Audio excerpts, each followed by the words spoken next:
जो भी पैकेट वाले दूध ले रहे हैं वो सावधान हो जाएं। आज ही मैंने 2 पैकेट दूध दिया और पैकेट को देखकर ये साफ पता चल रहा था कि पैकेट को कैंडल से रीसील किया गया है। मैंने मिल्क सप्लायर को काफी कॉल्स किए लेकिन वो मेरे कॉल नहीं उठा रहा था। लोखंडवाला टाउनशिप कांदीवली ईस्ट के रहने वाले लोगों के पास एक दिन ये मैसेज आता है और वो भी फोटोज के साथ। जल्दी सब लोग अपने दूध के पैकेट चेक करने लग जाते हैं और बहुत से लोग रिपोर्ट करते हैं कि उनके साथ सेम चीज हो रही है। उनके पैकेट्स को भी किसी कैंडल से रीसील किया गया है। पैकेट्स को इस तरीके से रीसील करने से ये बात तो क्लियर है कि दूध में कुछ मिलावट है और इसके चलते लोग तरह तरह की बातें करने लगे। एक पर्सन ने कहा कि इसलिए उनके दही का टेस्ट नॉर्मल दही से अलग है। एक दूसरे इंसान का कहना था कि दूध में यूरिया या डिटर्जेंट पता नहीं क्या क्या मिलाया गया है। एक और इंसान ने कहा कि पता नहीं सालों से हम दूध के नाम पे पी क्या रहे हैं।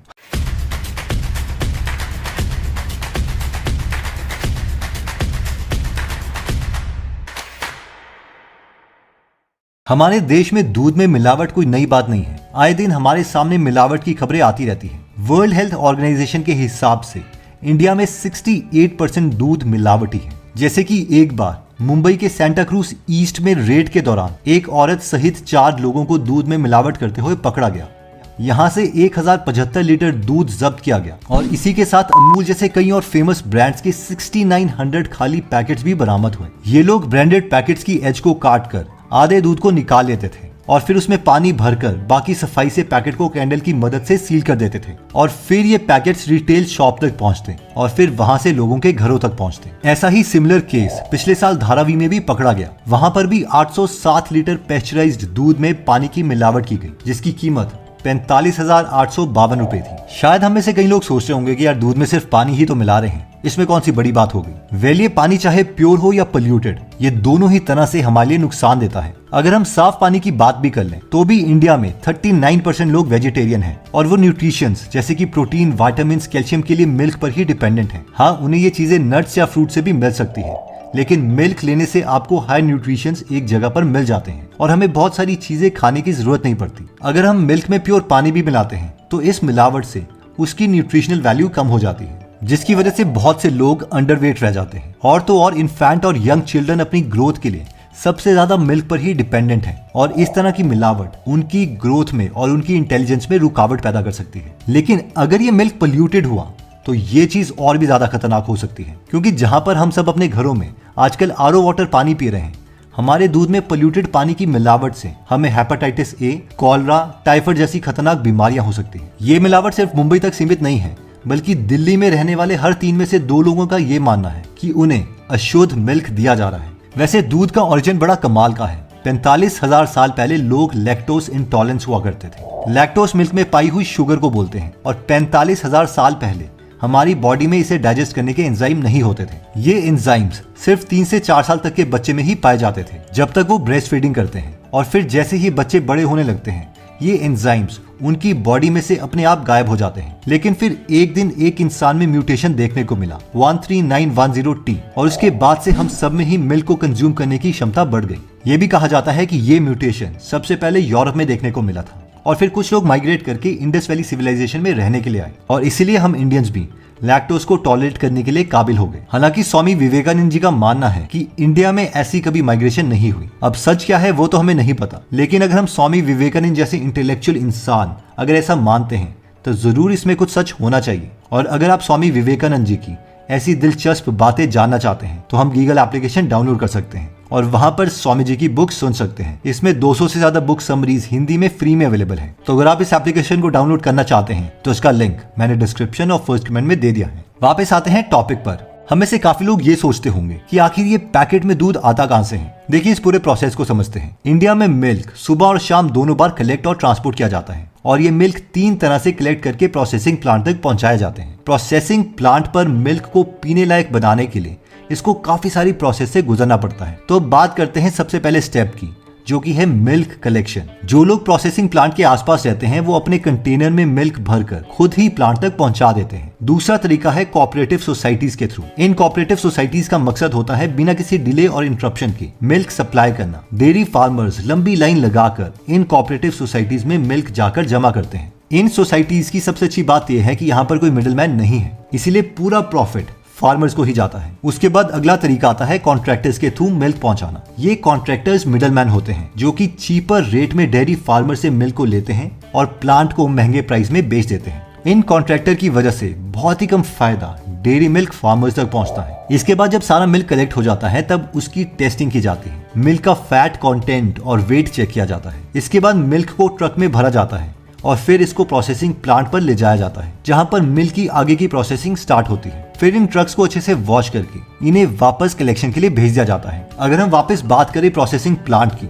तो वहां पर दूध की सबसे पहले फिल्ट्रेशन की जाती है। फिल्ट्रेशन में अनवांटेड पार्टिकल्स को मिल्क में से निकाला जाता है। इसके बाद सेपरेशन प्रोसेस होती है। यहाँ पर क्रीम को मिल्क में से अलग किया जाता है। सेपरेशन के बाद क्रीम और बचे हुए मिल्क को रीमिक्स किया जाता है, जिससे अलग अलग तरीके के मिल्क पैकेट बनते हैं, जैसे कि whole milk, low fat milk और स्किम मिल्क, जिसमें अलग अलग क्वांटिटी का फैट अवेलेबल होता है। जैसे कि होल मिल्क में तब तक क्रीम मिलाई जाती है जब तक इसका फैट कंटेंट 3.5% ना हो जाए, और यही फैट कंटेंट लो फैट मिल्क में 1% और स्किम मिल्क में 0.05% होता है। इसके बाद बारी आती है पेस्चुराइजेशन की। इस प्रोसेस में मिल्क को 72 डिग्री सेल्सियस टेम्परेचर में 15 सेकंड्स के लिए रखा जाता है और फिर इसे 4 डिग्री सेल्सियस में ठंडा कर दिया जाता है। कम टाइम में दूध के टेम्परेचर को इतनी जल्दी चेंज करने को ही हम पेस्चराइजेशन कहते हैं। ये प्रोसेस मिल्क में मौजूद बैक्टीरिया और पैथोजेंस को मारने के लिए होता है। और तो और टेम्परेचर में इतनी ज्यादा उतार चढ़ाव की वजह से माइक्रो ऑर्गेनिजम्स खुद को इसमें ढाल नहीं पाते और वो मर जाते हैं। और क्योंकि दूध में से माइक्रो ऑर्गेनिज्म निकल चुके हैं, इसलिए इस दूध को 2 दिन तक रखा जा सकता है। यानी कि अगर आपका पैकेट वाला दूध 2 दिन से पहले ही खराब हो जाए तो आप समझ जाइए कि इसमें कुछ मिलावट है। पेस्चराइजेशन कंप्लीट होने के बाद अगला प्रोसेस आता है जिसका नाम है होमोजेनाइजेशन। इस प्रोसेस में मिल्क को एक मशीन में नैरो ओपनिंग के थ्रू पास किया जाता है, जिसकी वजह से जो भी फैट के बड़े बड़े पार्टिकल्स होते हैं वो छोटे छोटे पार्टिकल्स में टूट जाते हैं और इक्वली पूरे मिल्क में डिस्ट्रीब्यूट हो जाते हैं। और इसी के साथ इसमें विटामिन डी भी ऐड किया जाता है। इसके बाद आता है डियोड्राइजेशन प्रोसेस। इस प्रोसेस में दूध में से कोई स्मेल है उसे निकाला जाता है और इसके लिए इसे एक मशीन में भेजा जाता है, जिससे इसका टेस्ट भी थोड़ा इम्प्रूव हो जाता है। ये प्रोसेस जरूरी नहीं है, लेकिन जरूरत पड़े तो कई ब्रांडेड कंपनीज इसे करती है। फिर अगला स्टेप डिसाइड करता है कि दूध की किस तरीके की प्रोसेसिंग होगी, क्योंकि दूध से दही, बटर मिल्क जैसी चीजें बनाई जाती है। तो इन चीजों को बनाने के लिए दूध को अलग अलग जगह बांटा जाता है। इसके बाद फाइनली मिल्क पैकिंग के लिए रेडी हो जाता है। पाइप से ट्रेवल करके ये ऑटोमेटिक पैकेजिंग मशीन में चली जाती है और फिर मिल्क पैकेट में भर जाने के बाद ये पैकेट ऑटोमेटिकली सील हो जाता है। इसके बाद इन पैकेट्स को वैन और ट्रक्स में लोड करके दुकानों में डिस्ट्रीब्यूट किया जाता है, जहां से हम इन दूध के पैकेट्स को खरीदते हैं। अब ये प्रोसेस तो बहुत सिंपल और हाइजेनिक दिखाई दे रहा है, लेकिन फिर भी 2019 में FSSAI के अकॉर्डिंग, यानी food safety and standards authority of India के द्वारा दी गई रिपोर्ट के हिसाब से प्रोसेस्ड मिल्क के 2607 सैंपल में से 271 सैंपल में सेफ्टी इशू पाए गए। और क्योंकि मिल्क प्रोसेसिंग सिर्फ बड़ी फैक्ट्रीज में ही किया जाता है, तो जिन सैंपल में सेफ्टी इश्यूज थे उनमें से 227 सैंपल में एफ्लाटॉक्सिन M1, 40 सैंपल्स में एंटीबायोटिक्स, 1 सैंपल में डिटर्जेंट और 1 सैंपल में न्यूट्रलाइजर्स पाए गए।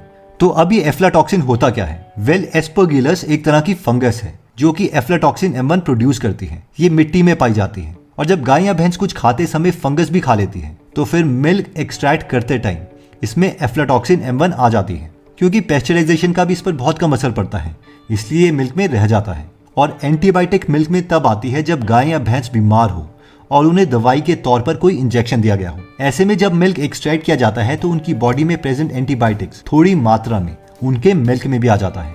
और अगर डिटर्जेंट की बात करें तो हाँ, ये वही डिटर्जेंट है जिससे हम कपड़े धोते हैं।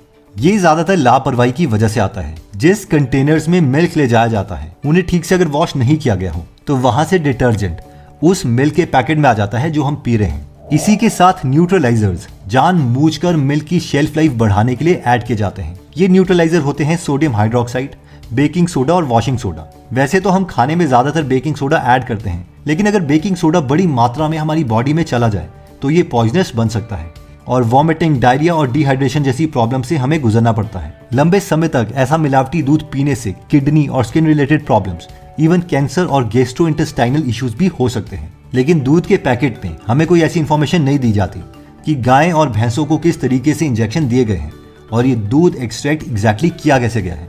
वो तो बस इस चीज का दावा करते हैं कि इस पैकेट में नेचुरल और शुद्ध दूध है। हमें कंप्लीट इन्फॉर्मेशन कोई भी कंपनी प्रोवाइड नहीं करती। 2021 में जब देहरादून के कुछ सैंपल्स को टेस्ट किया गया था तो 58 सैंपल में से 9 सैंपल FSSAI के स्टैंडर्ड्स के मुताबिक नहीं थे और इसमें जाने माने नाम जैसे कि Amul, Paras milk India, Avina milk private limited भी शामिल थे। इन पैकेट्स में न्यूट्रिशनल वैल्यू FSSAI के द्वारा दी गई अमाउंट से कम थी। मिल्क हमारी बॉडी के लिए बहुत जरूरी है, इसीलिए FDA यानी फूड एंड ड्रग एडमिनिस्ट्रेशन ने घर पर मिल्क टेस्ट करने के लिए कुछ गाइडलाइंस दी है। FDA ने कहा है कि बाजार में पैकेट खरीदने से पहले हमें कुछ बातों का ध्यान रखना चाहिए, जैसे कि मिल्क लेते समय मिल्क पैकेट ठंडा या फिर रूम टेम्परेचर पर होना चाहिए। दूसरा, पैकिंग के लिए जो स्टिचेस लगते हैं वो जिगजैग होने चाहिए, क्योंकि मशीन इसी तरीके से पैकिंग करती है। और पैकेट सील्ड होना चाहिए, जैसे कि मुंबई के केस में हमने देखा था कि कैंडल से की हुई पैकिंग अलग से मालूम पड़ जाती है। वैसे ही हमें पैकेट लेते वक्त पैकिंग का खास ध्यान रखना है। और तीसरी गाइडलाइन है कि पैकेट के चारों कॉर्नर बाहर की तरफ पॉइंट होने चाहिए, जैसे कि हम इस इमेज में देख सकते हैं। इसके बाद FSSAI के बताए हुए कुछ टेस्ट हैं जो कि हम अपने मिल्क की क्वालिटी को चेक करने के लिए घर पर ही कर सकते हैं। इसमें सबसे पहला टेस्ट है यूरिया टेस्ट। ये टेस्ट करने के लिए हमें एक टेस्ट ट्यूब लेनी है और उसमें 1 चम्मच दूध डालना है। अब इसमें आधा चम्मच सोयाबीन या फिर अरहर दाल का पाउडर डालना है। फिर टेस्ट ट्यूब को ठीक से शेक करना है ताकि मिल्क में ये पाउडर अच्छे से मिक्स हो जाए और उसे फिर 5 मिनट के लिए कहीं पर रख देना है। इसके बाद इसमें रेड लिटमस पेपर डालना है और अब 30 सेकंड के लिए वेट करना है। फिर 30 सेकंड के बाद हमें लिटमस पेपर बाहर निकालना है। अगर लिटमस पेपर का कोई कलर चेंज नहीं होता तो हमारे मिल्क में यूरिया नहीं है, लेकिन अगर ये पेपर का कलर रेड से ब्लू हो जाता है तो समझ लीजिए कि इस पैकेट में यूरिया है। अगले टेस्ट में हम ये पता कर सकते हैं कि इसमें पानी की मिलावट की गई है या नहीं। इसके लिए हमें एक क्लीन ग्लास स्लाइड या फिर प्लेट लेनी है और उसको थोड़ा सा वर्टिकल टिल्ट करना है। इस पर हमें 1 या 2 मिलीलीटर मिल्क के ड्रॉप्स डालने हैं। अगर ये मिल्क स्लोली स्लाइड करता है और पीछे गहरा सा मिल्क का व्हाइट मार्क छोड़ता है तो ये मिल्क प्योर है, और अगर ये मिल्क तेजी से नीचे गिरता है और ज्यादा गहरा मार्क नहीं छोड़ता तो इसमें पानी की मिलावट है। अब कहीं आपके मिल्क में डिटर्जेंट से मिलावट तो नहीं है, इसे चेक करने के लिए हमें 5 से 10 मिलीलीटर मिल्क लेना है और फिर उसको चम्मच से तेजी से शेक करना है। और इस मिल्क सैंपल में कोई बबल फॉर्मेशन नहीं होती है तो समझ लीजिए कि इसमें डिटर्जेंट नहीं है। लेकिन अगर इसमें आपको थोड़ी सी भी बबल्स दिखे तो समझ लीजिए कि आपके मिल्क पैकेट में डिटर्जेंट है। ये तो कुछ ऐसे टेस्ट है जो घर में किए जा सकते हैं, लेकिन अगर आपको और डिटेल टेस्ट करवाने हैं तो आप एक मिल्क टेस्टिंग किट भी खरीद सकते हैं। ये आपको इजीली अमेज़न में मिल जाएगी। दोस्तों, आप में से काफी लोग पूछ रहे थे कि हम अपनी स्क्रिप्ट राइटिंग किस तरीके से करते हैं, तो जो इस चैनल के प्रीमियम मेंबर्स हैं उनके लिए हमने 5 वीडियो का एक कोर्स बनाया है जिसमें हमने डिटेल्ड वे में ये बताया है कि हम किस तरीके से स्क्रिप्ट राइटिंग करते हैं। तो अगर आप इसके प्रीमियम मेंबर हैं तो आप उसे देख सकते हैं। और हाँ, गीगल एप्लीकेशन डाउनलोड करना मत भूलिएगा। एनीवेज दोस्तों, अगर आप ऐसी नॉलेजेबल वीडियोस मिस नहीं करना चाहते तो सब्सक्राइब करने के बाद बेल का बटन दबाना मत भूलिएगा। आप कमेंट करके ये भी बता सकते हैं कि आप नेक्स्ट वीडियो किस टॉपिक पर चाहते हैं। जल्दी हम आपसे दोबारा मिलेंगे। जय हिंद।